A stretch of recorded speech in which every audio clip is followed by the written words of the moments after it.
coming to you from the north of Israel, the Kinneret's in the background. Thought for Pesach, Matza. Okay, so what does Matza represent? Now, when we think about this question, we know that Matza represents different things.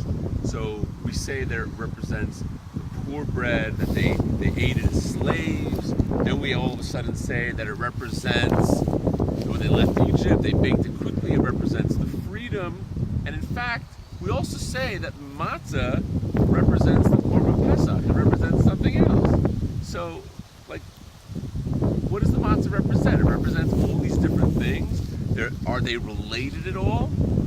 So I was discussing different ideas on Pesach with a good friend of mine, Itzmar Brother, and he said a word that I think kind of put it all together, because I was always very confused. What is this matzah? It represents three different things.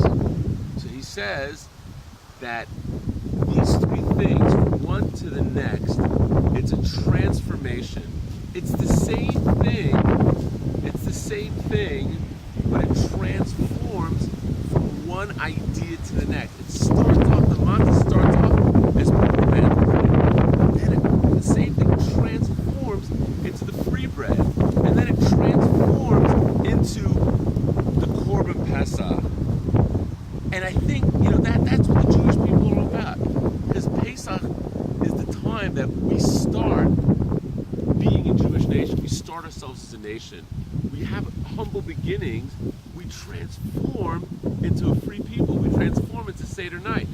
And then we transform into a situation of the base of the Mikdash and the Korban Pesach, where it represents the Matzah, represents the Afikomen.